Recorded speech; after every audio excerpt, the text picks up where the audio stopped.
আসসালামু আলাইকুম রহমতুল্লাহি ওয়া বারাকাতুহু। দর্শক, আজকে আমি আছি ইরানের তেহরান অঞ্চলের একটি কৃত্রিম লেকে।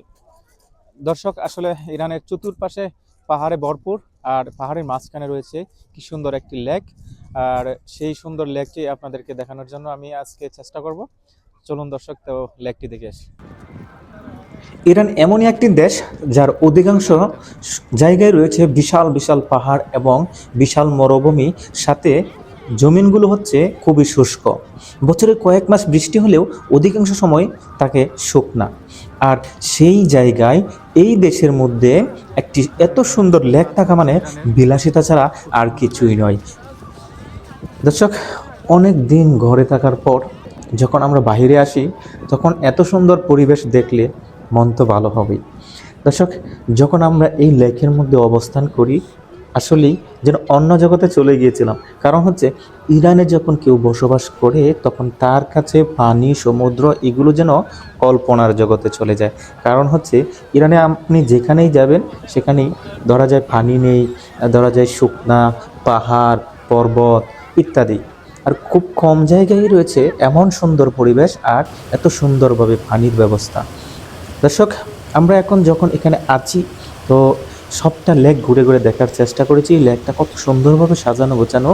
এই লেকের মধ্যে রয়েছে প্রাকৃতিকভাবে আসে পাখি, তারপরে রয়েছে বাংলাদেশের হাঁস, এছাড়াও বিভিন্ন রকমের পাখি এখানে অবস্থান করে, যাদের খাবারের ব্যবস্থাও লেক কর্তৃপক্ষ করে থাকেন। দর্শক, এখানে লেকের পাশেই রয়েছে বিশাল বিশাল ভবন, আর এগুলোকে আবাস ভবন বলা হয়। দর্শক, এই লেকের মধ্যেই রয়েছে অসংখ্য স্পিড বোট সহ বিভিন্ন রকমের আইটেম, যা দর্শক স্পিড বোট, নৌকা সহ ছোটো ছোটো বিভিন্ন রকমের আইটেম রয়েছে। আর যেগুলো আইটেম থাকার কারণে প্রচুর পরিমাণ দর্শক আসেন, আর এই আইটেমগুলোর মধ্যে তারা চড়ে বিভিন্নভাবে ঘোরাফেরা করেন এবং এই লেকের আনন্দ উপভোগ করেন। সেই সাথে দর্শক, শুধু স্পিড বোট নয়, লেকের পাশেই রয়েছে কত সুন্দর সুন্দর বসার জায়গা, যা কৃত্রিমভাবে তারা তৈরি করেছেন।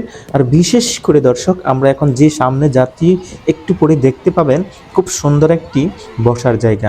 দর্শক, এই বসার জায়গাটি আসলে আশ্চর্যজনক, কারণ এখানে ছোট ছোট পাথরের টুকরা ফেলে রাখা হয়েছে এবং এটা দেখতে মনে হয় যেন আপনি এখানে বসতে পারবেন না। আসলে খুব সুন্দরভাবে বসা যায়, আর বসার জন্য না শরীরে এখানে ময়লা লাগে, না বসার পর এখানে আপনার শরীরে আঘাত লাগে।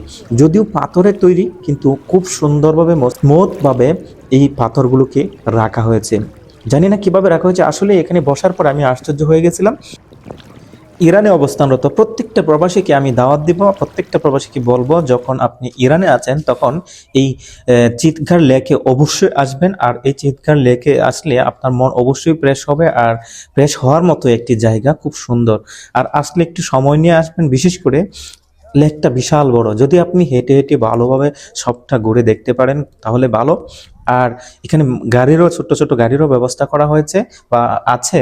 আপনি চাইলেও ছোট গাড়ি, অটোরিকশার মতো গাড়ি দিয়ে আপনি গাড়িতে চড়ে এটা খুব সুন্দরভাবে উপভোগ করতে পারবেন। দর্শক, এখানে আসলে সূর্য ডোবারও খুব সুন্দর একটা দৃশ্য আপনি দেখতে পারবেন। আর সূর্য ডোবার দৃশ্যটাও কিন্তু আসলেই দেখার মতো খুব সুন্দর এবং মনোমুগ্ধকর।